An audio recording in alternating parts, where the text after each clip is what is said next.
Let's cut the crap. Your life's not ruined, but it's definitely not where you want it to be. You feel stuck, lost, unmotivated, and the worst part is, you're not even sure why. Every day feels like a rerun. Wake up, grab your phone, scroll until your eyes hurt, eat something you didn't even taste, lay around convincing yourself you'll be productive later, and then it's midnight. Again. You're not lazy, you're not broken, you're just numb. Because somewhere along the way, you stopped facing your problems and started covering them up with cheap dopamine. And now you're addicted. Not to your phone, but to distraction. That's what's keeping you stuck. That's what's quietly wrecking your life. Here's the hard truth most people will never tell you. Your pain isn't the enemy, your avoidance is. The anxiety, the guilt, the feeling that something's off, that's not a glitch. That's the warning sign. That's your system trying to wake you the hell up. But what do you do every time that alarm goes off? You hit snooze with Netflix, Instagram, snacks, or whatever else helps you not feel for a little while. You've been tricked into thinking you need more happiness to fix your sadness. But it's a lie. You don't need more joy. You need less avoidance. You're living in a loop, pain, distraction, guilt, repeat. And it's exhausting. But you keep doing it,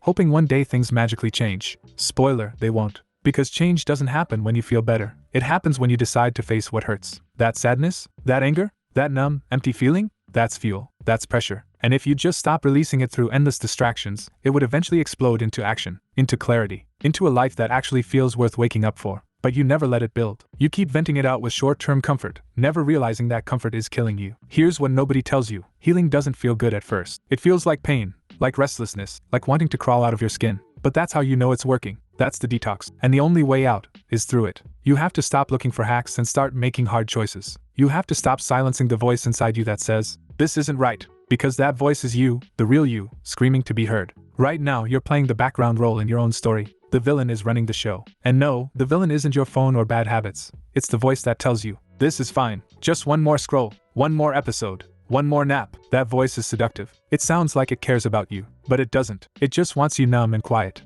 And the more you listen, the more power you give it. Until one day you wake up and realize you've wasted years. And that scares you more than anything. So here's how you start to unfuck your life. Stop running. Let it hurt. Let the boredom, the guilt, the restlessness rise. Let it burn. Because that burn is what wakes you up. That discomfort is what sharpens your focus. It's what lights the fire under your ass that makes you finally move. And once you start moving, even just a little, you build momentum. You start trusting yourself again. You stop hiding. You stop needing distractions to make life feel bearable. Look, there's no perfect plan. No 3-step formula to fix everything. There's just this moment, right now. And in this moment, you have a choice. You can either go back to scrolling, to avoiding, to numbing, or you can sit in the fire and let it turn you into something real. It won't feel good at first. You'll want to quit 1,000 times, but if you keep going, you'll finally be living. And that's the point, right? So tomorrow morning, when your alarm goes off, don't roll over. Don't grab your phone. Don't hide. Sit up, breathe, and remember this. If I don't move today, I stay stuck in a life I hate. That's all the reason you need. Now go and unfuck your life.